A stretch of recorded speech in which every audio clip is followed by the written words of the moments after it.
L'affaire Epstein est en train de secouer Internet et le reste du monde avec... Donc, il y a énormément de sujets qu'on peut aborder à partir de là. Moi, je vous ai fait ma vidéo qui est sortie il y a pas longtemps, du coup, sur YouTube, sur ma chaîne principale. Vous l'avez peut-être vu, c'est celle qui a une miniature absolument exceptionnelle. Voilà. Et donc, du coup, je me suis dit, voilà, à partir de maintenant, qu'est-ce qu'on fait dans ma ligne éditoriale pour essayer, je sais pas, moi, de parler un peu, de continuer à parler de ces sujets-là sans forcément directement rentrer dans le vif quoi, du sujet, parce que c'est quand même assez difficile. Et ça tombe bien, parce que Blast vient tout juste de sortir une vidéo sur, je crois, l'adultisme en tout cas. Ça s'appelle Pourquoi tant de haine contre les enfants. Donc moi, ça m'intéresse beaucoup, parce qu'on est avant tout ici pour essayer de comprendre hein, les dynamiques matérielles, historiques, qui font qu'aujourd'hui, on a effectivement des gens très très riches aux États-Unis qui, vraisemblablement en tout cas, dévorent des enfants. Enfin bref, et les violent, tout ça. Est-ce que vous vous souvenez de notre épisode Tout le monde s'en fout des vieux? Mais non, ils s'en souviennent pas, ils l'ont pas regardé parce que tout le monde s'en fout des vieux. On aurait dû appeler l'épisode « Pourquoi Macron veut tuer nos vieux ?» Alors ouais, je l'ai vu, mais pas en react, parce que flemme. On aurait mis Macron dans la vignette, Macron dans le titre, Macron. Ça va? Non mais 10 ans de Macron, bientôt il était là avant Fortnite. Il y a des enfants qui savent compter 2 par 2 et lasser leurs chaussures qui sont nés pendant Macron. Bon, au lieu de râler, là on vous a parlé des vieux parce que l'épisode d'aujourd'hui c'est un miroir de cette vidéo-là. Oui, les rares personnes qui ont regardé cet épisode, elles ont critiqué comme d'habitude. Elles ont dit oui, pourquoi vous parlez pas des enfants? Ouais, mais c'était une bonne remarque pour le coup. Mais c'est quoi la prochaine étape? Tu vas défendre Macron? Bon allez, générique. Je suis né pendant Macron. Alors c'est un mensonge, mais ça me fait rire.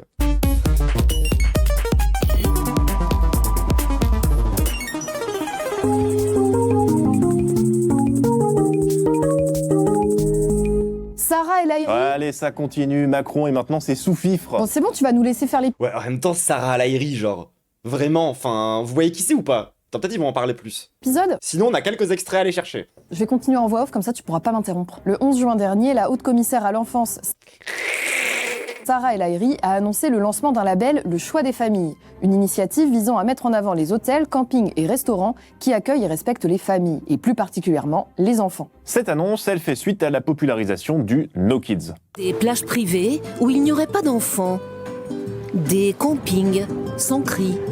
Des Ouais, bon alors, l'angle était un petit peu soft par rapport à ce que je m'attendais, mais... transports. Parce que bon, on rappelle que moi, ma take et mon analyse par rapport à ces trucs-là, hein, c'est que, en vérité, une des raisons pour lesquelles on est aussi violent avec les enfants, c'est avant tout à cause de la cellule familiale. Hein. Comment est-ce qu'elle est organisée et comment est-ce qu'elle est, même d'un point de vue de la stricte légalité, hein, organisée par la société. Hein. Quand vous regardez ce qui se passe à l'intérieur du code civil, on a vraiment à l'intérieur des trucs qui sont assez red flag, en mode, voilà, l'enfant est la responsabilité quasiment exclusive de ses parents, ce qui est quand même hyper red flag. Hein. Je veux dire, c'est à la fois très cruel pour les enfants et pour les parents, mais particulièrement pour les enfants quand même. Donc, hey, salut Pomme, comment ça va? Et donc du coup, ils en parlent. Bah voilà, du coup j'espère qu'on va en parler parce que pour moi c'est quand même, ok d'accord c'est sympa, c'est marrant de parler des plages sans enfants, mais je veux dire, ce qui se passe avec les enfants et la domination des adultes sur les enfants, c'est quand même ce qui a à la racine des violences intrafamiliales et donc des violences pédos, tu vois ce que je veux dire? Sans pleurs, des restaurants calmes. De plus en plus, on voit émerger le souhait de certains d'avoir des espaces Alors attends, je crois que tu as mis Pomme avec 3 underscores, or ici c'est Pomme avec 4 underscores, ce qui n'a rien à voir. sans enfants. Ouais, on l'a encore vu récemment avec la SNCF et son offre Optimum qui propose des espaces dans les trains interdits aux moins de 12 ans. Et là encore, ça a fait réagir le gouvernement par la voix de sa porte-parole, Maud Bréjon. Le signal envoyé aux familles et aux parents quant à la place des enfants dans la société est profondément délétère. Et ce mouvement du sans-enfant va plus loin, notamment avec cette affaire hallucinante qui s'est déroulée récemment à Maisons-Laffitte dans les Yvelines. Depuis la rentrée Ah ouais, moi c'est marrant, j'aurais plutôt pensé à Betaram et Epstein, mais oui, pourquoi pas. scolaire, les élèves de l'école Montessori, les rayons de soleil, C'est comme des souris à l'aide. sont privés de cours de récréation car ils font trop de bruit. Le tribunal de Versailles, saisi par des habitants du quartier, a interdit à l'école d'utiliser sa cour principale, Mais quoi? Mais comment ça? sous peine d'une amende de Mais laissez-les crier, c'est des enfants. 300 € par jour. Mais vous avez déjà été enfant? Une décision ahurissante dénonce l'établissement sur sa page Facebook. Espace interdit aux enfants. Je m'en bats les couilles que c'est une école Montessori, laissez des enfants être des enfants par contre. Genre c'est la récréation. Vous voulez priver de récré des gosses, genre? Enfants interdits. Vous vous rappelez ce que ça fait Et en extérieur parce qu'ils font trop de bruit. Pour le sociologue spécialiste du tourisme Jean-Didier Urbain, c'est une tendance globale de nos sociétés occidentales. Le grand paradigme esthétique de notre société, J'aime bien son petit espèce de chemise avec des petites épées comme ça. Je crois que c'est une ref à un tableau, genre.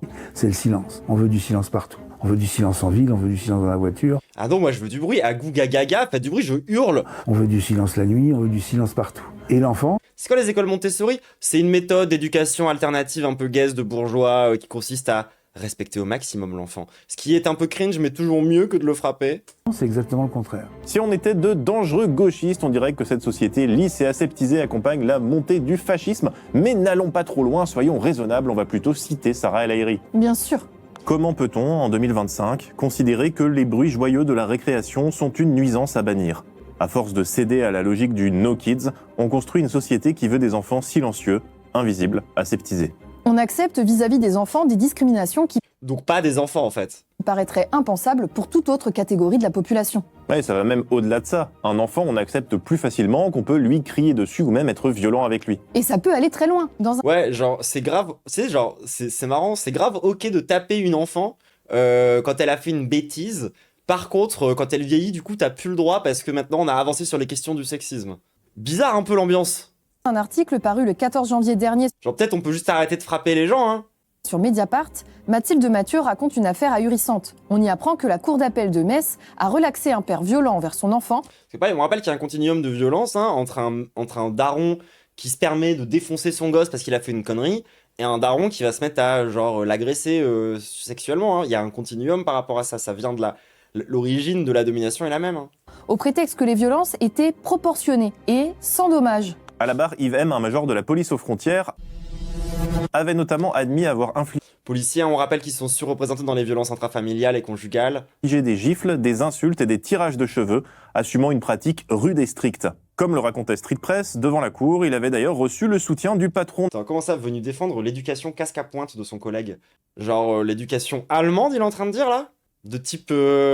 la big Allemagne là de... National d'un syndicat de police, l'UNSA, venu défendre l'éducation casque Ah, de SS. à pointe de son collègue. Bon, heureusement, Bizarre hein, l'ambiance. la Cour de cassation a cassé cette décision, mais ça reste à peine croyable. Maintenant, imaginez que vous êtes au travail et un collègue, appelons-le Hubert, ne cesse d'émettre des bruits de mastication. Ça vient d'où la rêve du zoom? Mais je sais même plus. Ça c'est le problème de certains mèmes, genre l'origine finit par disparaître. Mais c'est insupportable. Oui, mais vous allez jamais lui dire Hubert, Oui, je sais que c'est l'Allemagne avant les nazis, les casques à pointe, mais les gens, c'est pareil, hein, c'est des Allemands méchants qui veulent s'en prendre à nous. Merde. je compte jusqu'à 3, puis après lui mettre une torgnole C'était pas moi antisémite. Hein. sur les fesses, ou en tout cas si vous le faites, vous n'allez pas être excusé par le tribunal. Et c'est pas uniquement parce qu'Hubert va à la salle. Normalement, c'est pas envisageable de gérer un conflit entre adultes de cette façon. Oui, mais alors pourquoi est-ce qu'on le fait pour les enfants? Ou en tout cas, pourquoi D'ailleurs, moi je pense que dans, je sais pas moi, 50 ans, on en parlera, enfin on distinguera plus la première et la seconde guerre mondiale au passage. Moi je pense que c'est un continuum. c'est plus largement accepté par la société? Et bien pour ça, il faut revenir sur l'histoire de l'enfance. Genre pour moi la raison pour laquelle on la sépare en deux, c'est parce qu'on a essayé de créer un discours de la DRDR qui n'a pas fonctionné, genre. Oui, parce que vous le savez, en sociologie, on aime bien déconstruire les catégories, comprendre pourquoi et comment elles ont été formées. On ne perçoit pas les enfants et l'enfance en général de la même manière qu'aujourd'hui, au 19e siècle ou au Moyen-Âge. Bah oui, déjà l'adolescence ça n'existait pas. La difficulté pour comprendre cette évolution, c'est Exactement comme la guerre de 100 ans, voilà. que l'enfance n'a pas été très étudiée ni mise en avant au cours de l'histoire. Jusqu'à l'entrée en scène de cet homme, l'historien Philippe Ariès. Dans les années 1950 et 1960, il est le premier à s'intéresser à l'histoire de l'enfance. Alors, Ariès, il a remarqué ce manque de sources sur l'enfance, donc Pourquoi c'était hyper badant et bizarre et hardcore d'un coup? il a utilisé comme matériel de recherche des œuvres de fiction comme des peintures pour développer les thèses de son bouquin « L'enfant et la vie familiale sous l'Ancien Régime ». C'est un ouvrage qui a eu un succès et une influence énorme, notamment aux États-Unis. En gros, Ariès y développe la thèse selon laquelle l'enfance est une invention récente et qu'au Moyen-Âge, les enfants étaient considérés comme de petits adultes peu aimés de leurs parents, notamment en raison de la mortalité infantile. C'est une thèse qu'on retrouve dans des travaux plus Oui, c'était l'extension des travailleurs. Enfin, ça, c'est un truc qu'il faut vraiment comprendre par rapport à la construction aujourd'hui de... Mais même, en fait, après l'Ancien Régime, en fait, c'est un truc qui a perduré, si vous voulez, où l'enfant, pendant hyper longtemps, était perçu comme vraiment l'extension d'un travailleur, comme toute la famille. Genre, c'est pour ça que, jusqu'à il y a encore une centaine d'années, on envoyait les enfants au charbon. Littéralement, dans les mines. Parce que, en fait, voilà, l'enfant d'un mec qui est à la mine il va miner, parce que c'est un peu la force de travail de l'enfant lui appartient. Et genre, aujourd'hui, on peut toujours parler d'exploitation des enfants, mais à l'époque, ça se voyait beaucoup plus, parce que c'était une exploitation qui ressemblait beaucoup plus à celle des adultes. Récent comme sociologie des enfants, On voulait des garçons, ouais, et puis pareil, il y avait aussi beaucoup d'exploitation de la part des meufs, mais encore aujourd'hui, tu vois, les filles, enfin les enfants meufs, comment dire, vivent déjà une partie de l'exploitation sexiste. C'est-à-dire que si jamais t'as des gamins, ça va souvent être plutôt la fille, au sens de la fille du père, qui va prendre en charge des trucs d'hygiène, qui va prendre en charge des trucs par rapport à la nourriture, qui va prendre en charge, genre par exemple, si t'as deux enfants à peu près au même âge, t'en as un c'est un mec, l'autre c'est une meuf, bah c'est a priori, genre c'est la meuf qui va s'occuper des petits frères et des petites sœurs, ce genre de truc. de Martine Cour. Ils en parlent, oui je me doute. Au 19e Vous savez, troisième œil, tout ça. siècle, ce qui faisait la valeur d'un enfant aux yeux de ses parents, c'était son utilité économique plus que les sentiments qu'il pouvait avoir pour lui. Dans les classes populaires, l'enfant était perçu comme un travailleur en puissance et une sécurité pour la vieillesse de ses parents. Dans la bourgeoisie, il Voilà, je vais juste donc arrêter de réact, parce qu'en fait je dis les trucs juste avant. était considéré comme un futur héritier. Dans ce type de relation, l'affection entre les générations n'était pas nécessairement absente, mais elle n'était pas essentielle. La valeur instrumentale de l'enfant primait sur sa valeur sentimentale. Bon, Martine Cour, elle est pas aussi radicale qu'Ariès, hein. Oui, la théorie d'Ariès et sa méthodologie, elles ont été Ça avait quand même l'air bien gaze, hein, le Moyen-Âge. C'est pas pour dire, mais. pas mal critiquées depuis. Genre, je sais qu'il y a des gens qui sont des bandeurs et tout, mais je sais pas, genre, tu sais, non seulement la vie c'est nul à chier en règle générale, et en plus tes parents t'aiment même pas, genre. Notamment Genre, même chez les prolos. cette idée que l'enfant au Moyen-Âge n'était pas vraiment aimé par ses parents, ça c'est pas mal remis en question par les travaux modernes. Ah, ok, autant pour moi. Mais les travaux d'Ariès ont quand même réussi à instaurer l'idée que l'enfance était un sujet d'étude légitime. Les scientifiques considéraient l'enfance comme une constante biologique et n'avaient pas conscience qu'elle pouvait varier en fonction de l'époque, du statut social et de la culture. Cette découverte, Ah ouais, bah c'est complètement con comme analyse, du coup, ça n'a aucun sens. on la doit à Ariès. On va pas lui dire merci parce que c'était un facho. Bon, il était proche de l'Action française, il s'est jamais vraiment éloigné des cercles royalistes. Et oui, ici, on ne sépare pas l'homme de l'historien. Donc ça veut dire quoi? Ça veut dire qu'il faut séparer l'homme de l'œuvre, ou je ne sais pas, je sais Mais c'est pareil, l'homme du nazi. pas comment on dit, on dit ça parfois des chanteurs. Quoi qu'il en soit, il y a effectivement eu une évolution historique autour de la perception de l'enfance. Au début du XXe siècle, ce rapport à l'enfant se modifie profondément, avec la disparition du travail enfantin, ce qui fonde désormais la valeur de l'enfant dans un nombre croissant de familles. Ce n'est plus sa fonction économique, mais la relation affective que l'on entretient avec lui. L'amour qu'on lui porte et celui qu'on lui donne en retour. L'enfant est de plus en plus perçu comme une source de bonheur et d'épanouissement affectif. Un processus important de l'époque moderne, c'est Oui, mais. Comment dire? C'est aussi parce que les rapports au monde, il a changé. C'est parce qu'en fait, avant, l'épanouissement, le bonheur, tous ces trucs-là, c'était pas au centre des aspirations des gens. C'est pas la même vision du monde, c'est pas la même vision de ce qui est basé sur le futur, c'est pas la même vision d'un peu beaucoup de choses en fait. Genre, pour moi, ce qui s'explique aussi par justement ce qu'ils viennent de dire, dans le sens où ton gosse, tu vois, ça devient ta source d'épanouissement, c'est aussi parce qu'on est dans une société qui, à une époque, avec le Fordisme, etc., a mis aussi ce truc-là en avant. l'institutionnalisation de l'éducation des enfants. C'est-à-dire une école en commun pour toutes et tous qui va former et préparer de futurs citoyens et citoyennes. Une école qui va prendre le pas sur les éducations familiales particulières. C'est ce processus qui est décrit dans cet article, ni tout à fait même, ni tout à fait autre, les territoires et Le plus loin Fordisme, c'est une période du capitalisme dans laquelle, en gros, c'est l'émergence de la classe moyenne, pour faire très simple. C'est le moment, ça s'appelle le welfare capitalism en anglais, et ça porte ce nom-là par rapport à Henry Ford, le mec qui a créé, genre, la marque Ford. Parce que, en gros, le concept, c'est que, à cette époque-là, il y avait une forme de, d'État-providence. C'est-à-dire que concrètement, l'État taxait beaucoup les entreprises, mais l'idée, c'était qu'en fait, c'était une phase de croissance suffisamment importante pour faire en sorte que, tu puisses bien payer ton ouvrier ou ton travailleur, et derrière, il peut acheter tes propres produits. Et c'est ça que faisait Ford. C'est-à-dire que Ford, il payait bien ses employés, parce que son objectif, c'était qu'ils s'achètent des Ford. Et c'est de là que ça vient concrètement. Genre, c'est du paternalisme. C'est-à-dire qu'en fait, c'est aussi une vision du capitalisme dans laquelle les capitalistes, mais plus largement, c'est aussi vrai pour les gens qui dirigent l'État, et c'est aussi vrai par rapport à la puissance politique, à proprement parler, il y a une vision paternaliste. C'est-à-dire que leur objectif, c'est d'être en mode l'État, comme l'entreprise, est là pour s'occuper du travailleur. Tu vois. C'est pas du tout le travailleur qui en fait créé tout ça. Non, c'est une vision du haut vers le bas.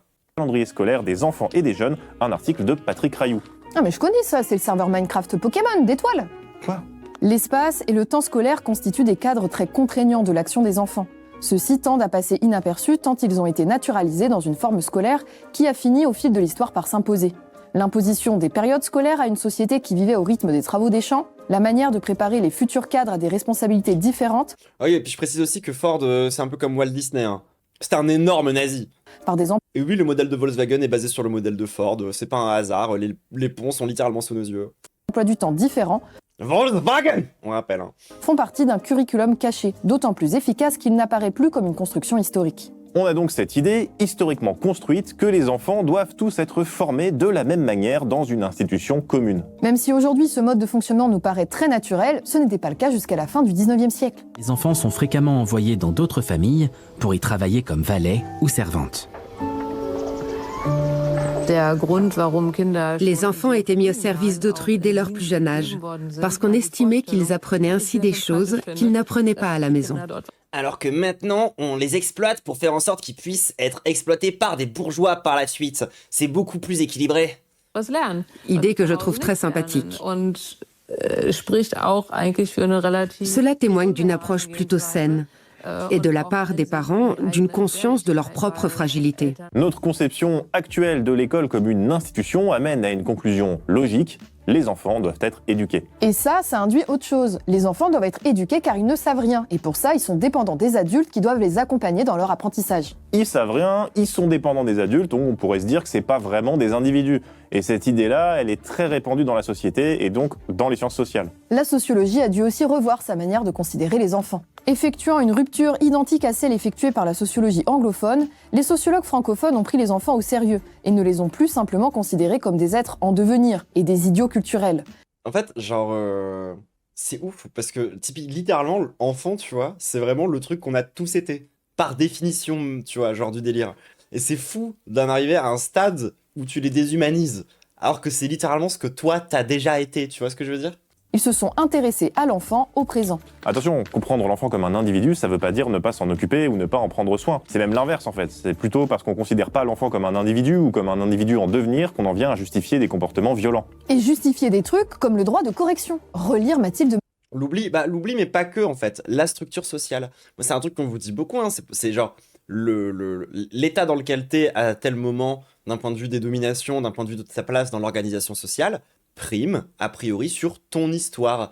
Et c'est pour ça qu'il faut arrêter de nous casser les couilles, entre autres, aux personnes trans, avec tout ce qui est sociologie primaire, tu vois, par exemple. Parce que, en fait, que t'aies vécu toute ton enfance comme un garçon ou pas, le fait est que tes comportements, tes attitudes et la violence que tu vas vivre dépendent surtout de ta position aujourd'hui, dans ton rôle social que tu occupes maintenant. En l'occurrence, celui d'une femme.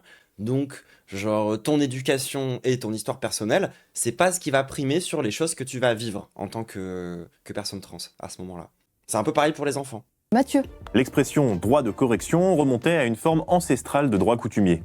En 1819, un arrêt de la Cour de cassation avait en effet énoncé ceci: si la nature et les lois civiles donnent aux pères sur leurs enfants une autorité de Toi, Score, je t'ai directement né à 25 ans et fan de Star Wars et de Tarkov, hein, bien évidemment. correction, elle ne leur confère pas le droit d'exercer sur eux des violences ou mauvais traitements qui mettent leur vie ou leur santé en péril. Mais parce que l'enfant est vu dans l'intention collective comme un objet d'éducation. Donc on ne parlera de l'enfance que sous un angle éducatif. Parce qu'on a vraiment cette idée Ce qui est un peu ouf, hein. que l'enfant il appartient à une sphère familiale et à ses parents et en dehors de ça il n'existe pas. Donc forcément, tous les abus sont possibles. Alors que les enfants, ça devrait littéralement être la responsabilité du collectif, pas de la famille.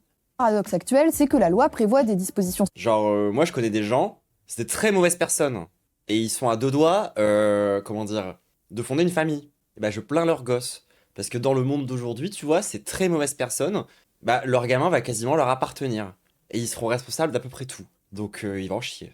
Spécifiques pour protéger les enfants. Mais cette même loi les considère aussi comme des individus disposant de moins de droits et devant être soumis à un traitement différent que celui des adultes. Les enfants sont en fait en situation de subordination juridique. La spécialiste des droits de l'enfant Marion Cuerck, que vous venez d'entendre dans l'extrait qu'on vous a montré, Elle a un nom marrant.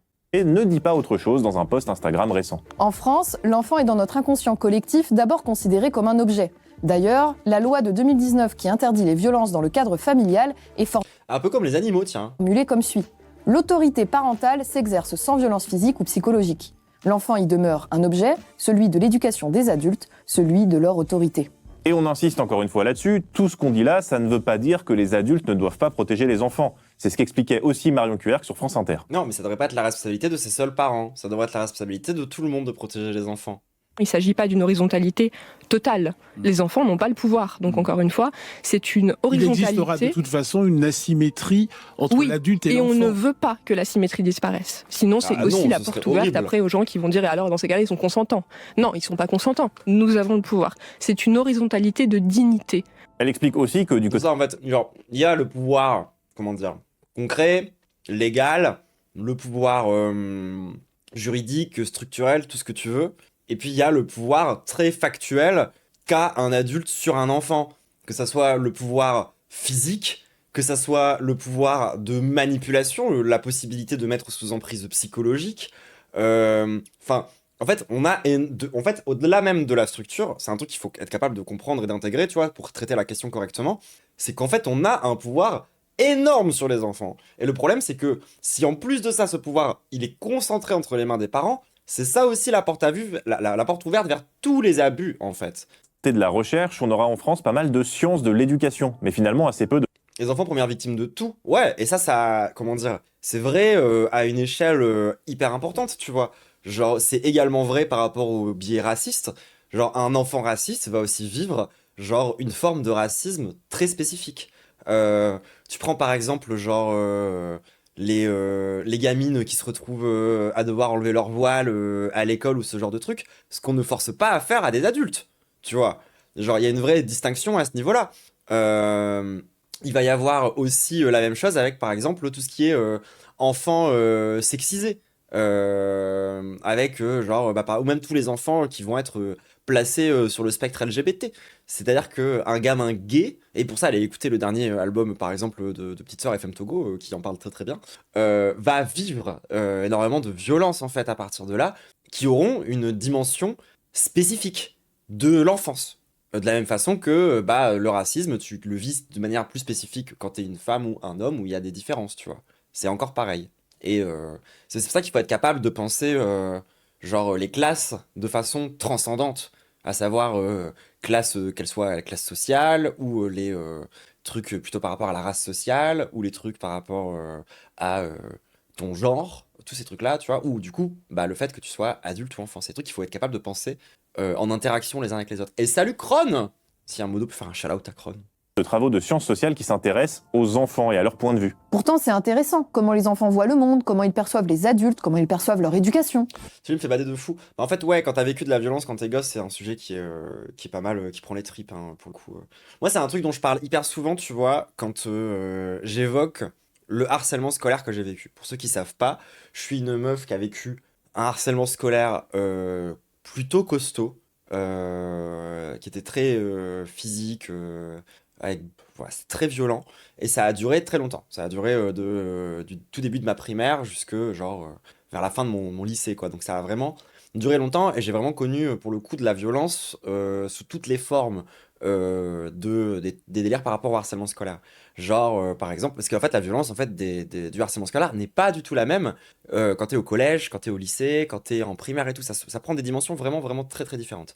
Et souvent, quand je parle de cette période-là, quand je parle de cette époque, j'explique que, pour moi, je me faisais harceler de 3 façons différentes. Je me faisais harceler par les étudiants, par les enfants, mais j'ai envie de dire, dans l'histoire, c'est sûrement les personnes les moins responsables, parce que c'est des enfants. Je me faisais harceler par l'institution scolaire, parce que je prenais des heures de colle alors que j'étais la victime dans l'histoire, parce que j'étais turbo TDAH et que du coup j'en prenais plein la gueule déjà à cause de ça, au-delà des problèmes liés au harcèlement en tant que tel, que les profs en fait participaient clairement à mon harcèlement, étant donné qu'en fait tout a commencé à cause d'un prof qui m'a donné un surnom humiliant quand j'étais en CE1, surnom qui m'a suivi du coup derrière pendant 5 ou 6 ans, parce que en fait le prof que j'ai eu en CE2 était pote avec ce prof-là. Donc en fait pendant 2 ans, il y a le prof qui m'appelait par un surnom humiliant. C'est évidemment provoqué plein de problèmes. Donc en fait, un harcèlement institutionnel, et de par les dimensions aussi que ça pouvait prendre, et sur ce genre de truc. Et désolé papa, mais j'ai aussi eu une forme de harcèlement familial dans ma vision des choses. Dans le sens où, en fait, je servais aussi pas mal d'exutoires à pas mal de trucs aussi, tu vois, dans la baraque. Donc en fait, et si jamais je regarde les choses de façon un peu neutre, comment dire? Encore une fois, si je reprends les 3 axes, les gens les plus responsables, c'est pas les enfants dans le harcèlement scolaire que j'ai vécu. C'est l'institution qui a sous-tendu, encouragé, nourri et accepté le harcèlement de la part des élèves et qui en a même été à l'initiation, quoi. Enfin, c'est ça qui a démarré le harcèlement. Et au sein de la structure familiale aussi, où en l'occurrence il y avait des trucs qui étaient problématiques. Et je vous rassure, aujourd'hui ça va beaucoup mieux, hein, entre moi et mon papa, on s'entend vachement bien, mais ça a été compliqué à une époque. Et c'est pour ça que, la violence, quand t'es enfant, il faut la penser avec les structures, quoi. Parce que moi, du coup, ce qui a provoqué tous mes traumatismes, tous mes traumatismes, non, parce qu'entre-temps, j'ai aussi eu la chance de devenir une femme, et que les hommes ont décidé de me montrer que je pouvais être traumatisé de plein d'autres façons différentes, mais bref. Mais tous mes traumatismes de l'enfance viennent avant tout des institutions. Que ce soit des institutions familiales ou scolaires. C'est pas la faute des enfants. C'est pas les enfants qui seraient naturellement trop cruels. Ça, c'est aussi une idée de con, comme quoi l'idée que les enfants seraient naturellement plus cruels parce qu'ils auraient moins d'empathie. Vous avez déjà parlé avec un enfant? Point de vue empathique, on est quand même sur autre chose que la plupart des adultes, hein. Même les petits cons, hein. C'est-à-dire que si à des moments, ils font l'impasse sur leur empathie, qui est pour moi plus un truc un peu naturel chez les gosses que la cruauté, pour devenir justement cruel, c'est pas naturel. C'est par la force des institutions et des structures sociales. Par exemple, quand tu prends les gamins qui harcèlent d'autres gamins, il y a des questions évidentes de pression sociale qui sont à prendre en compte. Et ça, c'est un truc sur lequel les adultes, ils peuvent jouer, en fait. Mais c'est pas le gosse qui, naturellement, est devenu super cruel avec un autre enfant. Souvent, c'est un enfant qui est lui-même en souffrance, parce que, pour beaucoup, leurs parents, justement, au sein de la cellule familiale, parfois sont eux-mêmes violents. Moi, la plupart de mes harceleurs, c'est ça qu'ils ont vécu, en fait. C'est-à-dire que à la maison, ça se passait vraiment mal.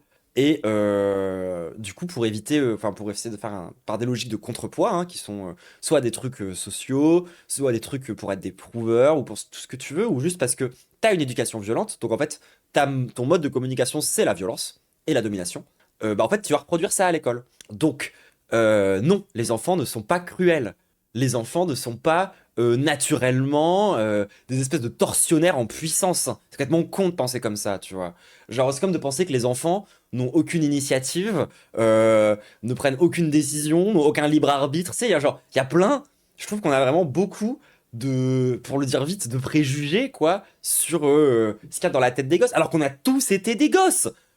Il suffit juste, de temps en temps, de se reconnecter à ce qu'on a vécu dans l'enfance pour comprendre 2-3 trucs assez vite, normalement, quand même. Mais ça a pas l'air si évident que ça pour tout le monde, quoi. Et puis ça crée aussi d'autres types de violences, parce qu'il y a cette espèce de truc bizarre dans la société, où quand toi t'as vécu des violences quand t'es enfant, tu trouves ça logique de reproduire cette même violence sur d'autres enfants. C'est complètement con, parce que au bout d'un moment, tu sais que c'est de la merde, tu l'as vécu, quoi. C'est quoi ça? Oui, d'accord, mes parents m'ont battu, donc j'ai le droit de battre mon enfant, mais nique ta mère, vraiment, saute par la fenêtre.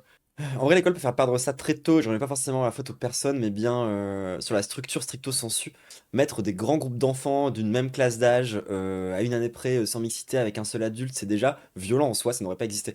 Ça, on est entièrement d'accord. Et puisque pareil, on pourrait aussi parler de la violence au sein d'institutions scolaires. Parce que pour moi, c'est ce que je vous ai dit, l'éducation des enfants, c'est un truc qui doit être géré par le collectif. Tout comme leur protection, c'est pas un truc qui doit être géré par la famille. Donc, moi, dans ma société idéale de l'utopie, du gauchisme, du socialisme, de troublantacie, de l'anarchiste folle, il y a une école en fait, hein. Parce que jamais tu supprimes l'institution qui permet justement d'éviter de créer des cellules familiales. Mais déjà de base, il faudrait remettre en question la cellule familiale dans un univers socialiste, anarcho, utopie, je sais pas quoi, tu vois. Mais de fait, contrairement à la police, qui est un instrument de pure répression, qui disparaîtrait dans un univers socialiste, l'école doit continuer d'exister. Pas telle qu'elle existe aujourd'hui, pas telle qu'elle est maintenant, parce qu'aujourd'hui c'est quand même plus ou moins organisé comme une prison, ce qui est quand même un peu une dinguerie, mais il y aura toujours, pour moi, une institution scolaire. Et c'est une bonne chose. Pour le coup, ça ne change pas. Tous les gens qui sont même pour défendre les dièses d'école à la maison, moi, ça me terrifie. Tu veux abolir la famille alors que j'aime ma maman? Non mais premier degré, par contre, il y a des gens qui pensent vraiment ça. Abolir la famille, ça ne veut pas dire abolir les sentiments familiaux. Ça ne veut pas dire absolument sauvegarder, enfin détruire complètement tout le rapport social des parents vis-à-vis de leurs enfants, qu'on se mette bien d'accord. Genre on parle d'une abolition déjà en termes légal. Genre allez, regardez, faudrait que je fasse un épisode sur ça, faudrait que je fasse un react au code civil pour que vous compreniez qu'il s'agit d'abolir des lois, qu'il s'agit d'abolir aussi un cadre. Il s'agit de, c'est pas genre abolir l'amour familial. C'est pas ça le problème. C'est pas ça la question. Mais parce que je sais que c'était second degré Onibaku à Taquette. D'ailleurs, si un mono peut faire un shout-out à Onibaku, ça serait super stylé. Mais c'est vraiment genre pour vous faire comprendre que il y a des gens qui pensent ça, qui se disent oh là là, les gauchistes ils sont contre la famille. Je suis contre l'institution familiale telle qu'elle est, telle qu'elle existe aujourd'hui. Ça oui complètement. Y a aucun problème. Tout le monde caractère le code civil, j'ai très. Mais en vrai, franchement, oui. Je pense que ça pourrait. Enfin, faudrait que je sélectionne des articles avant pour vous montrer à quel point c'est red flag à l'intérieur du code civil. Mais on pourrait aussi faire ça avec le code pénal actuel. Genre, il y a vraiment des trucs à dire dans nos tables de loi. Bref, mais bon, ce sera un sujet pour une autre fois. Les enfants sont des êtres humains et les adultes sont juste plus grands qu'eux. Enfin, la plupart. Elle t'a clashé là. Cette situation de l'enfant dans la société a conduit les chercheurs et chercheuses, mais aussi les militantes et militants, à construire un discours anti-autoritaire autour de l'enfance. Et la première chose à laquelle on pense quand on imagine des discours critiques vis-à-vis de la... Oui, il faudrait que je fasse une collab avec Angle Droit sur les sujets du code pénal, ce serait bien, mais bon, après, elle me connaît pas, je pense. La façon dont on traite les enfants, ce sont ces fameuses pédagogies alternatives. Ici, pas de tableau noir, l'enseignante est à genoux avec une poignée d'élèves pour un exercice de mathématiques, pendant que d'autres travaillent de leur côté l'orthographe ou leur exposé de sciences. Ah, désolé, mais ça a l'air vachement mieux. Genre, pour faire comprendre à un gosse les mathématiques, je pense que c'est vachement mieux d'utiliser des objets, des petits trucs en plastique, qu'un tableau. Enfin, pour le coup... À l'école Sama, la pédagogie est... faut juste réfléchir 5 minutes. À la croisée des méthodes Montessori et Freinet, deux méthodes qui s'appuient sur les envies des enfants pour l'acquisition des savoirs. Freinet, Montessori, ce sont des noms que vous avez déjà entendus. Alors on va pas rentrer dans les détails, mais ça fait partie des pédagogies critiques les plus répandues en France. L'idée derrière ces écoles... Mais bon, après moi je suis un peu critique de la pédagogie critique sur certains trucs, mais bref. C'est d'avoir un regard distancié sur le système éducatif institutionnel en expliquant que l'école traditionnelle est trop cadrante et trop contraignante pour les enfants. Dès que vous allez dans des écoles où on met en place des pédagogies critiques, on se rend compte que... Elle m'a déjà name drop Angle Droit. Ah ouais. Stylé. Par exemple, les enfants n'ont pas du tout besoin d'un emploi du temps. Un enfant sait parfaitement organiser ses activités et son travail. Cette critique, elle s'est construite autour de l'idée que cadrer et contrôler les enfants, ce n'est pas plus légitime que de le faire pour des adultes. Comme Montessori, il faut avoir des thunes. C'est tout le problème des trucs d'éducation alternatif. C'est que, ouais, je veux bien, mais... Genre, c'est des initiatives qui sont prises dans le privé et qui souvent mettent un peu l'accent sur des dièses qui brillent assez vite. New Age, bizarre, gaze, je sais pas comment expliquer. Tu vois, genre parfois ça en fait vraiment des caisses. Pour le coup, autour de l'enfant, nanana, au cœur, je sais pas quoi, tu vois. Genre, il y a aussi un côté... un peu badant quand même parfois derrière les délires un peu Montessori. Et encore une fois, genre moi je suis pour qu'on change les pratiques à l'échelle de l'institution en fait. Genre c'est très bien d'avoir des modèles privés alternatifs pour expérimenter des trucs. Faites donc. Moi je cherche des solutions avant tout pour les prolos en fait. On pense évidemment à Michel Foucault, un philosophe français très connu. Et par prolo, j'entends les travailleurs. Pour ses travaux notamment sur la prison et les rapports... Ça et pipeline écofasciste bizarre. Ouais, on est vite dans ces délires-là, tu vois. Les diaz écoles alternatives, faut vraiment s'en méfier souvent. De pouvoir et globalement sur toutes les institutions qui gèrent les individus dominés dans la société. Une analyse qu'il a principalement développée dans un ouvrage célèbre. Et ça, faudrait que je le lise quand même un jour, je pense. Genre, il y a vraiment beaucoup de gens quand même qui en parlent. Paru en 1975, Surveiller et punir. Ouais voilà, Douceur sucrée, typiquement c'est très Montessori corps, par exemple, genre en mode Bonjour, vous êtes bien sur le stream de Douceur Sucrée. Et aujourd'hui, on va essayer d'apprendre les mathématiques à l'aide des émotions. Donc alors, d'abord, il faut vérifier que nous ne sommes pas en crise émotionnelle. Tu sais, c'est genre vraiment, c'est un peu ça quoi, Montessori. Il a donc parlé des prisons, des hôpitaux psychiatriques. Et oui, non, j'ai pas lu, mais moi je ne lis quasiment pas de livres, hein, tout le monde. Moi je suis basé parce que je milite à la base. Hein. Mais aussi des écoles comme des lieux de domination et de coercition. L'enseignant, c'est celui qui dit, écoutez, voilà, il y a un certain nombre de choses que vous ne savez pas, mais que vous devriez savoir. C'est vraiment très cool à lire. Bah franchement, si en plus c'est une lecture un peu facile, je suis assez chaude. Parce que c'est vrai que je lis des pavés en ce moment, enfin j'essaye de me mettre à lire des pavés, mais c'est dur, hein. Genre, ouah, j'avais dit, faut absolument que je lise Transgender Marxism pour préparer ma vidéo. Et la vérité, c'est dur. Genre, je vais pas vous mentir, en plus c'est en anglais, genre, j'en chie sa mère. Mais bon, j'essaie de m'y mettre. Parce que je sais que, en plus de ça, ça te légitime pas mal quand tu parles sur Internet ou quand tu parles de politique d'avoir lu des bouquins. Donc, faut que je m'y mette, ne serait-ce que pour pouvoir avoir, genre, l'argument d'autorité un peu voilà, j'ai lu tel auteur, laisse-moi tranquille, tu vois. Ça comporte donc une première étape qui est celle que j'appellerais de la culpabilité. Fais semblant comme les autres streamers. Bah non, en fait, c'est chiant, c'est nul. Je vais pas faire crari, c'est bon, j'arrive à lire un livre par mois, j'en suis incapable. Je vais pas faire semblant, tu vois. Genre, oui, moi, il y a des pavés, ça me prend des mois à lire. Genre ça, les gens, je vous en parle depuis longtemps, je l'ai toujours pas fini parce que c'est dur à lire, genre. Je vais pas vous mentir, enfin... Surtout que moi, je suis vraiment je suis une débile qui a fait scientifique, hein. C'est-à-dire que moi, je sais hyper bien compter, mais alors lire, c'est vraiment pas ma spécialité, hein. Donnez-moi des équations, je serais enchanté. Alors vraiment, genre, ce serait incroyable. Mais alors, devoir me taper des pages et des pages et des pages et des pages de livres, ça fait pas vraiment partie de ma formation, quoi. Genre, donnez-moi des études scientifiques où il y a des graphes et des schémas, je vais tout comprendre, ça y a aucun problème. Mais alors, un pavé comme ça, là, sans images, sans schéma, sans graphe. J'ai pas l'habitude, hein. Genre, moi, généralement, le moment où je lis le plus de trucs, c'est genre un abstract à l'entrée d'un truc. Genre, c'est pas ma formation. Et je pense que il faut arrêter de... comment dire ? De se sentir naze quand c'est pas ta formation. Genre, je suis désolé, moi, genre, je me sens hyper forte, hyper compétente sur énormément de sujets. Genre, je suis, genre, tu sais, genre, à un moment donné, je me suis dit, tiens, j'ai envie d'avoir un meilleur overlay en stream, j'ai appris à faire du VJing, d'accord? Genre, ça m'a pris 2 semaines. Donc, en fait, je me sens compétente, tu vois, c'est pas le problème. Genre, c'est pas le problème. Par contre, et je sais très bien que, dans mes compétences, la lecture n'en fait pas partie. Parce que c'est un vrai truc. C'est pas genre naturel ou légitime ou je sais pas quoi. Non, genre c'est pas évident. Quand t'as pas eu l'habitude de lire quand t'étais gosse, parce que t'as pas lu beaucoup de romans ou quoi que ce soit, bah en fait, c'est pas évident de s'y mettre quand t'es adulte. Voilà. Moi j'ai tout. Par contre, et pareil, moi j'ai arrêté de dire que je ne lisais pas. Parce que en fait, je lis énormément de BD. Et que du coup ça fait moins légitime parce que voilà, c'est de la bande dessinée. Mais la vérité, niquez-vous. Genre, en vrai de vrai, je possède plus de livres que la plupart des gens. Théma, la collection de BD absolument extraordinaire que j'ai. Enfin, c'est que des bangers, hein. Et il y en a certaines, elles sont plus deep politiquement que certains trucs, hein, au bout d'un moment. VJing, c'est l'équivalent du DJ, mais en visuel.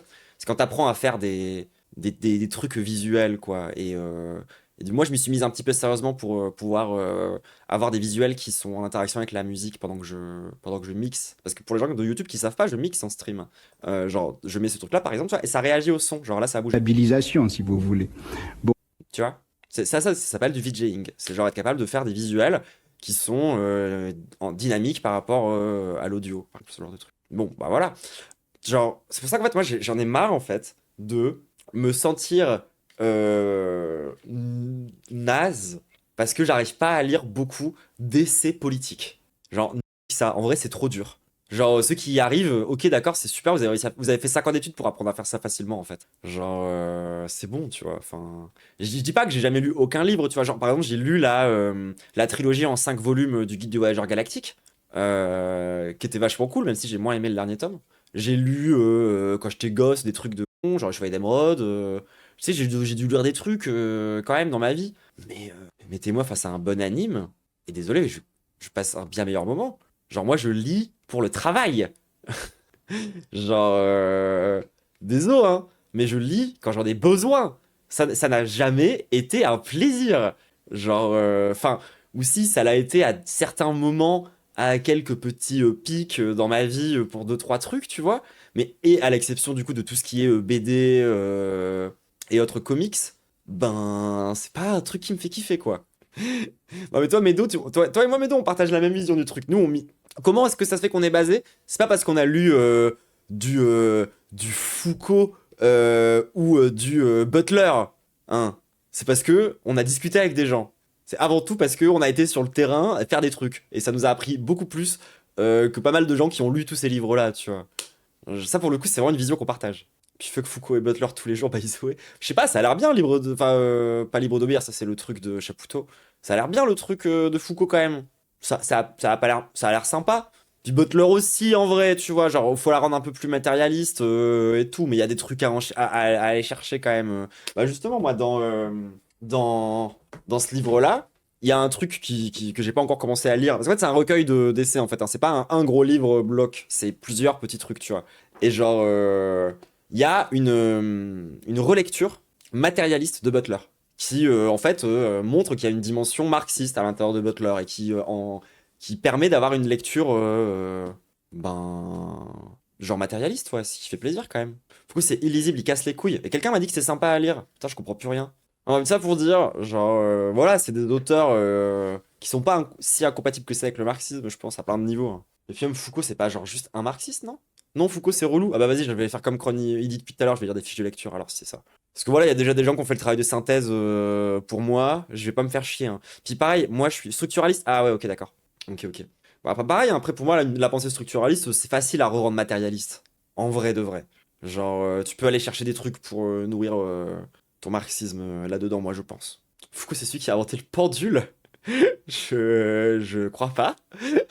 Mais c'est vrai qu'il y a un pendule de Foucault. Attends. Et en plus, il est vachement important pour l'histoire de la science. C'est le même mec? Attendez. Tu me fous à doute. Foucault est pas marxiste, il est structuraliste, post-structuraliste, il a un angle pour faire quelque chose. Je fais con pour ton marxisme, par contre, ouais, c'est ce que je dis, ouais. Oui, voilà, le pendule de Foucault, c'est ce qui nous a permis de démontrer la rotation de la Terre, quand même. C'est pas rien. Genre, c'est quand même un moment où on a prouvé un truc dans le XVIIe siècle. Ouais, ça a rien à voir, on est d'accord. Je suis pas folle. C'est pas le même Foucault. Ouais, et en même temps, tu vois, genre, lorsque j'ai découvert qu'il y avait le théorème de Lewis-Carroll, et que c'était le même Lewis-Carroll que Lewis-Carroll, j'ai quand même un peu pété mon crâne. Surtout quand j'ai appris que c'était un truc un peu important. Donc, des fois, on se pose des questions, tu vois. Il y a genre 200 ans d'écart, bah c'est bien ce qui me semblait, ouais. C'est le même Foucault qui présente gagner des millions, là. Ah ouais, c'est ça. Jean-Pierre Foucault.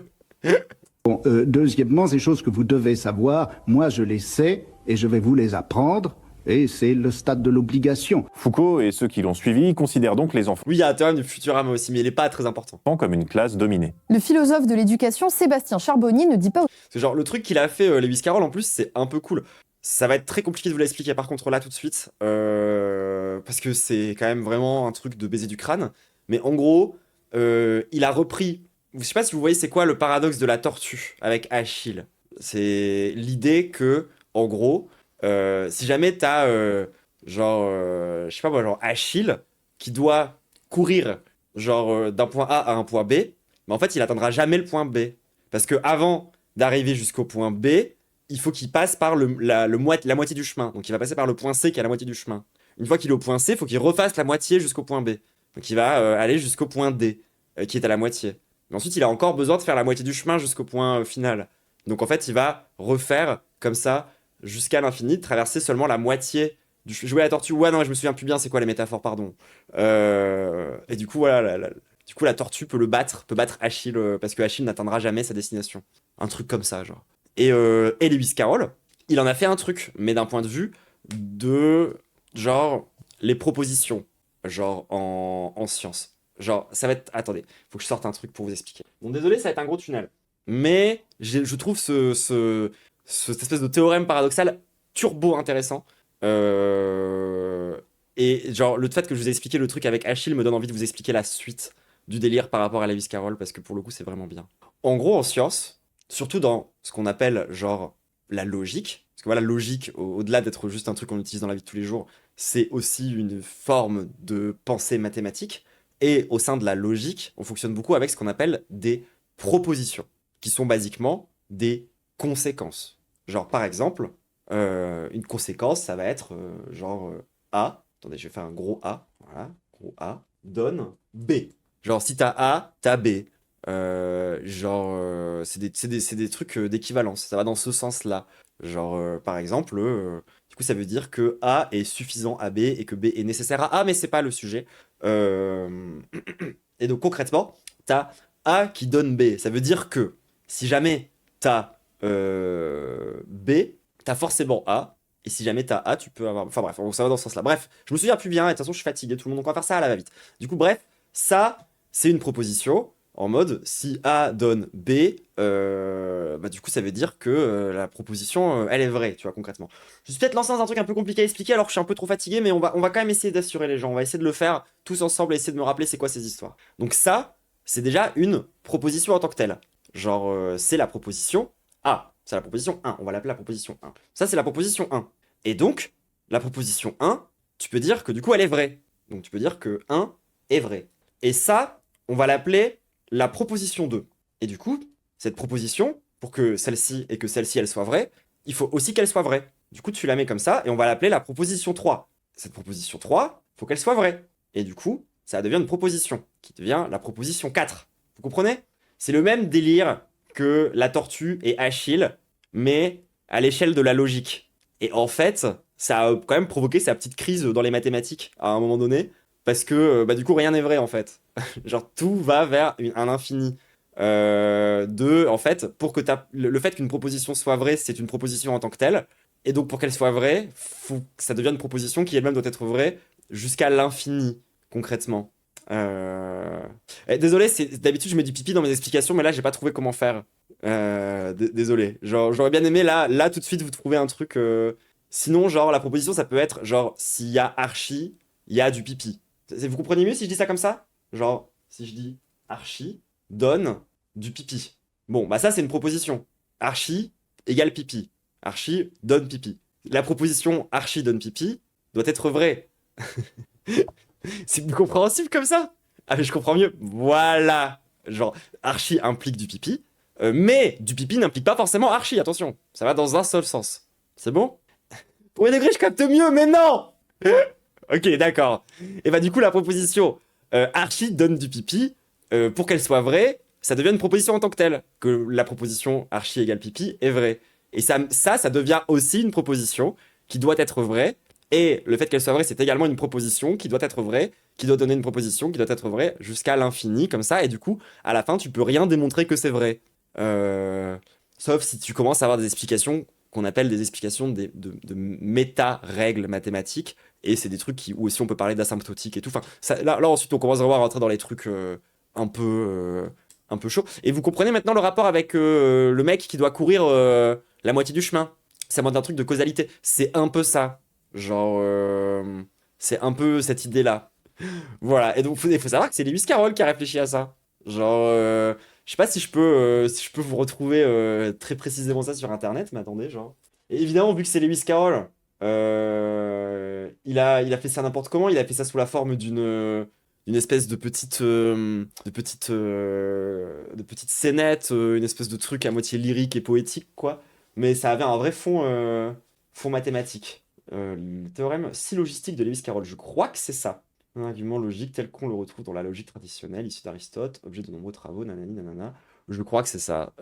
Bon, bref, l'adultisme, tout ça, une fable. Oui, pardon, c'est ça le mot que je cherchais en plus. Autre chose dans son ouvrage, La fabrique de l'enfance. Et si on commence à parler des enfants comme une classe d'opprimés, on va très vite avoir, en tout cas, on risque d'être confronté à un réflexe de susceptibilité qui, je le dis au passage, est un réflexe assez courant chez les dominants, de prendre pour soi. C'est-à-dire de finalement transformer une analyse qui se veut une analyse en termes de rapport, en termes de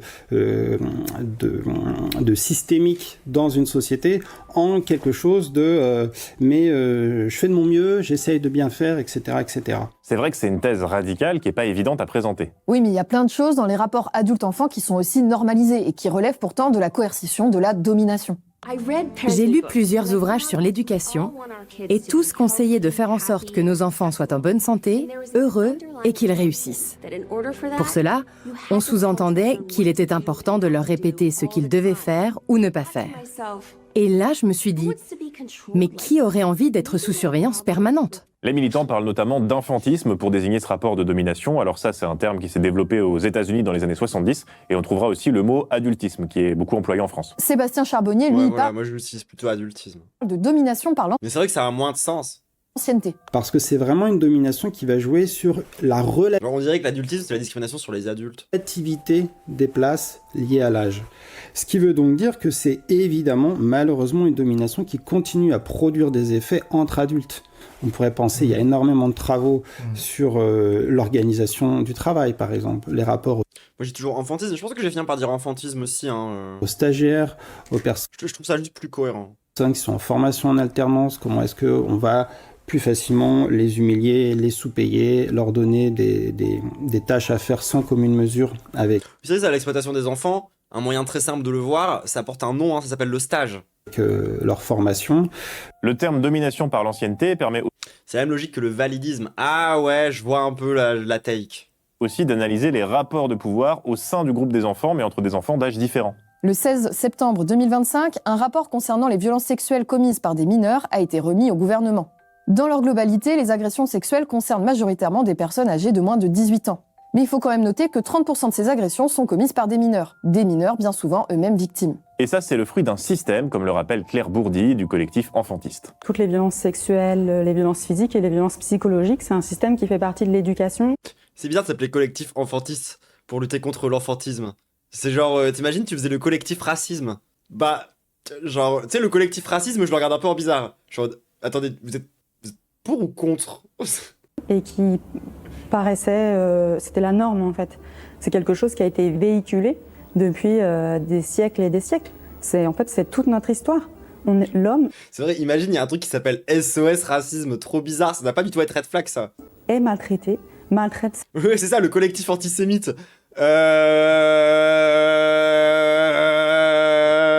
Ambiance. Ces enfants depuis une éternité. Mais bien d'autres rapports de domination traversent le groupe social des enfants. Mais vous pensiez... Parce qu'à la limite, dans SOS racisme, il y a au moins le SOS avant. Tu sais, c'est pas le collectif racisme non plus, quoi. Échapper, mais vous n'y échapperez pas. Dans chaque épisode de Contraste, on vous parle des rapports de domination interne au groupe dont on vous parle. Vous devriez le savoir à force. Ah oui, vous êtes des sociologues, c'est littéralement votre... Enfin, l'intérêt de... Oui, c'est tout le principe. Les rapports de domination se construisent très tôt. La recherche montre que les stéréotypes de genre se construisent dès la maternelle. L'école maternelle constitue un lieu de socialisation sans... Après, SOS antisémite, c'est bizarre. Oui, non, parce qu'il faudrait mettre SOS antisémitisme. Parce que là, SOS antisémite, on dirait que t'appelles un antisémite. C'est genre SOS raciste. Genre, ce serait bizarre aussi. Centrale dans la construction. SOS raciste, appelez un raciste pour vous, quoi, genre... Des inégalités entre les filles et les garçons. D'une part, parce qu'elle véhicule et transmet aux enfants des normes liées au rôle et aux attentes de l'institution scolaire en matière de comportement et d'aptitude des filles et des garçons. D'autre part, parce que dans le même temps où il découvre l'institution scolaire et apprend le métier d'élève, le jeune enfant construit son identité sexuée et affirme son appartenance à un groupe de... Très vite, dès la maternelle, les chercheurs et chercheuses se sont rendus compte que les petites filles aidaient déjà plus à ranger, ou alors qu'elles prenaient moins de place dans la cour Je l'ai dit, il y a un peu moins d'une heure, je crois. de récréation. Il en est de même pour la situation des enfants handicapés, que ce soit vis-à-vis des adultes en général ou par rapport aux enfants valides. Les enfants handicapés sont davantage victimes que les enfants valides, mais ils sont aussi davantage victimes que les adultes handicapés. C'est une double domination. Par exemple, Ouais, ça c'est encore plus vrai sur les violences sexuelles. les enfants en situation de handicap ont 3 à 4 fois plus de risques d'être victimes de violences sexuelles. Alors qu'il faut quand même vraiment être genre, je sais pas moi, une espèce de... genre... T'imagines t'en prendre à un enfant handicapé, genre? Et ça, c'est pareil, c'est quelque chose dont Maintenant, on a le droit de dire que c'est diabolique maintenant, c'est bon, c'est acté, je crois. on va pas parler parce que déjà que la société ne voit pas les enfants, alors elle voit encore moins les enfants qui ont des vulnérabilités spécifiques. Ces images qu'on vous montre depuis tout à l'heure viennent d'un documentaire qui s'appelle Réinventer l'enfance, qui traite plutôt de la question des violences sexuelles concernant les enfants. On a seulement abordé le sujet dans cet épisode, mais si vous voulez aller plus loin, Réinventer l'enfance, c'est sur YouTube et en Et bah, ça m'a l'air d'être un bon sujet de React pour le futur, ça. accès libre. Alors nous, on va continuer la vidéo avec cette idée un peu bizarre, selon laquelle les enfants seraient des gens, et même des êtres sociaux. Les enfants sont même situés socialement, comme l'explique la sociologue de l'enfance, Martine Cour. Même quand ils savent peu de choses sur le métier de leurs parents, les enfants perçoivent néanmoins la place que leurs parents et donc eux-mêmes occupent dans la hiérarchie sociale. Et cette perception de qui ils sont socialement et qui ils sont par rapport aux autres oriente la façon dont ils interagissent avec les autres. Et ça ôte que les enfants sont des humains. Un impact sur leur vie dès le plus jeune âge et même dans des situations banales du quotidien comme un rendez-vous chez le médecin. C'est ce qu'a observé la sociologue états-unienne Annette Larreau dans son ouvrage Enfants inégales, cité ici par Martine Cour. Elle montre une différence de comportement très frappante entre un petit garçon issu de classe supérieure, sa mère est cadre supérieur dans le privé, son père est avocat, et un autre petit garçon issu des classes populaires précaires. Sa mère est divorcée et vit exclusivement des aides sociales et son père est mécanicien. Et elle décrit les interactions donc, de chacun de ces deux petits garçons avec le médecin. Le premier petit garçon manifeste une très grande aisance à l'égard du médecin. Il n'hésite pas à lui poser des questions. Donc le médecin lui pose des questions, lui il pose des questions en retour au médecin. Il plaisante avec le médecin. Dans certains moments de l'entretien, il le contredit. Le médecin dit quelque chose, il le contredit. Et enfin, à un moment dans l'interaction, il interrompt le médecin pour dire ce que lui, il a dit. Ah, les enfants de droite. Mais non, on dit enfants issus des classes supérieures. Oui, pardon. Alors que vous voyez, il n'y a pas que les enfants qui font des caprices. Genre là, par exemple, il y a Kron dans mon chat qui était en mode « Boubou, gaga, boubou, je suis même pas VIP sur la chaîne alors que je suis ton daron !» Bah voilà, tu vois, genre c'est réglé. Comme quoi, c'est pas que les enfants. Très intimidé. Il parle à voix basse pendant tout l'entretien. À aucun moment, il ne regarde le médecin dans les yeux. Il répond aux questions qu'on lui pose de manière systématique par monosyllabe. Et à aucun moment, il ne pose de questions en retour au médecin. Ces différences sociales qui apparaissent très tôt se traduisent évidemment par des inégalités dans le rapport à l'éducation, au système éducatif. On pourrait se dire qu'une des solutions à ces inégalités, c'est les modes d'éducation alternatifs anti-autoritaires qu'on vous a présentés. Mais en fait, c'est pas si simple. Comme on le voit non. Avec les adultes, l'idée de laisser plus de liberté aux enfants sans penser les rapports de domination, c'est juste reproduire l'ordre social. Oui, c'est ce qu'explique Ghislain Leroy dans son ouvrage « Sociologie d'une pédagogie alternative ».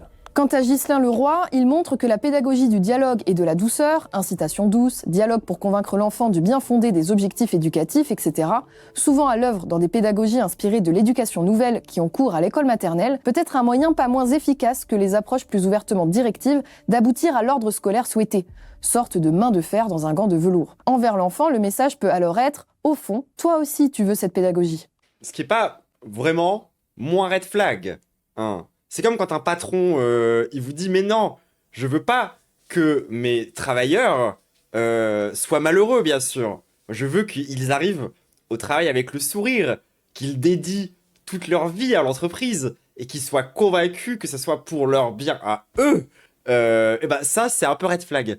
Et j'ai pas envie de faire encore des parallèles de merde, mais en même temps, désolé d'avoir, du coup, un petit peu digué la question de Johan Chapoutot.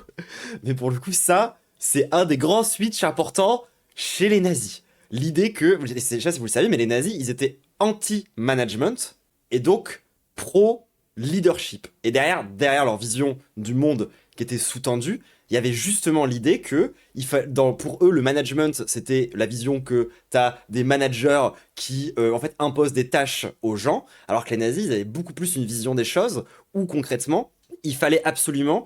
que les gens ils aient une initiative personnelle qui leur soit inspirée par leur leader ou par quelconque autre délire un peu bizarre à base de prédation à l'intérieur de leur vision du truc. Mais concrètement, derrière, l'objectif c'était de déresponsabiliser le patron. Parce que concrètement, du coup, ce que tu fixais aux gens, c'était purement des objectifs. Et après, tu leur disais, mais non, mais tu es libre de travailler comme tu veux. Tu es libre de choisir la méthode qui est la tienne pour respecter mes objectifs. Et après, le patron, lui, derrière, il est libre de mettre des objectifs inatteignables. Et du coup, toi, t'es libre de t'auto-exploiter. Et c'est un petit peu ça, ce qu'il y a au centre du concept libre d'obéir. Justement, du bouquin de Johan Chapoutot, si vous étiez pas au courant. Genre, c'est pas juste moi qui fais un point Godwin au hasard. Pour le coup, c'est vraiment une vision dans le capitalisme du switch, de comment est-ce qu'on gère les gens. Et autant, du coup, là, j'ai l'impression qu'on est en train de gérer les gens en mode old school, capitaliste. On leur dit quoi faire, point par point, en mode tac, tac, tac, tac, tac, tac. soit on essaye de faire ce qu'on est en train de faire aujourd'hui dans le néolibéralisme, ce qui n'est pas vraiment moins red flag en vérité, tu vois. Yohan Chapoutot, c'est simple à lire. Je sais pas, je l'ai pas lu. J'ai lu une BD de lui, enfin que lui il a fait en parallèle avec une meuf. BD avec laquelle j'ai quelques problèmes, même si elle est bien. Et ensuite j'ai surtout été regarder sur des interviews, des trucs sur internet. J'ai dig Yohan Chapoutot, j'ai pas lu Yohan Chapoutot, mais très très intéressant. Donc leadership égale éducation casque à pointe. Voilà, un petit peu si on veut, tu vois, pour pas dire l'éducation avec un brassard. C'est littéralement Uber. Bah, le Uber, c'est comment dire, c'est le bout du bout de la pensée nazie, ouais. Donc comment est-ce qu'on est censé organiser le travail pour le coup, ce truc de tout le monde qui est plus ou moins en concurrence les uns avec les autres dans une espèce d'initiative personnelle, mais chapeauté par un leader qui quand même décide un peu de ce que tu fais, c'est quoi les règles de ton truc. Mais oui, ce truc d'imposer des objectifs mais pas des méthodes, c'est un moyen de se déresponsabiliser en fait. Parce que du coup derrière, si la personne n'a pas réussi à atteindre ses objectifs, c'est sa faute. C'est pas ta faute parce que tu l'as mal managé, parce que tu lui as mal dit quoi faire, donc ça te déresponsabilise. Et c'est aussi pour ça que le concept même de responsable dans les entreprises a de moins en moins de sens. Parce que les gens sont plus responsables. Les managers ne sont plus responsables de rien. Et plus ça va, plus la responsabilité revient aux travailleurs. Parce que ça va dans l'intérêt de la classe bourgeoise. Et vu qu'on est dirigé par les bourgeois, en fait, le curseur de la responsabilité se dirige toujours davantage vers les travailleurs.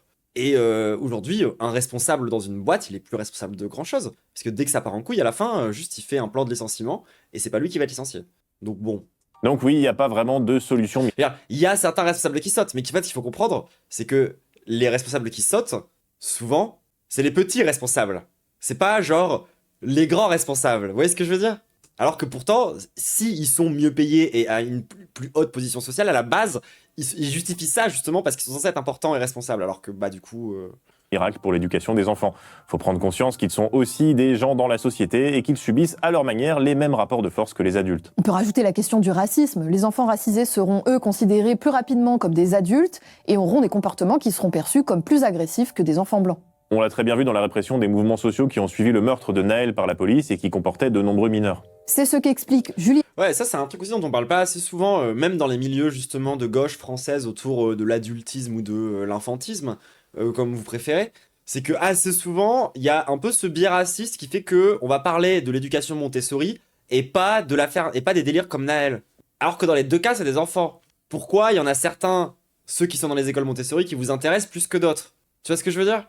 Bonnet sur le blog Récréation Critique. Ces situations, comme bien d'autres encore, montrent une différence entre le traitement qu'accordent les institutions aux enfants blancs et celui qu'elles infligent aux enfants noirs et arabes qui sont criminalisés. Le refus de reconnaître aux enfants et adolescents noirs et arabes une innocence qui serait propre... Du coup, je suis content qu'ils en parlent, eux. ...propre à leur tranche d'âge, sert à justifier a posteriori le traitement humiliant, violent et parfois mortel qui leur est spécifiquement infligé. Le meilleur exemple de cette nouvelle éducation en mode leadership, c'est 42. Bah, nous, typiquement, c'est un truc qu'on a aussi beaucoup observé. Enfin, moi, vous le savez, j'ai fait des études d'ingénieur. C'est quelque chose qu'on a beaucoup observé aussi dans la formation des ingénieurs, dont les profs nous ont parlé, dans cette vision-là. Et souvent, quand je vous explique que en fait, les écoles d'ingénieurs, c'est vraiment des temples dédiés à Emmanuel Macron, c'est pas des LOLs, et c'est vraiment par rapport à ce mood-là, le mood leadership. Parce qu'aujourd'hui, un ingénieur qui a un diplôme d'ingénieur d'une bonne école, c'est avant tout le leader d'une petite équipe. T'es avant tout là, en fait, pour être, genre, le chef d'équipe. Donc, pas que Macron de Zemmour. Bah ouais, en fait, c'est tout le problème du délire. Même si pour moi, c'est plus les écoles de management, le temple d'Éric Zemmour, alors que ça va être les écoles d'ingénieurs, le temple d'Emmanuel Macron. Mais bon, ça, c'est mon univers interne, tu vois, c'est pas forcément vrai ou très basé, c'est plus comme ça que moi, je vois les choses.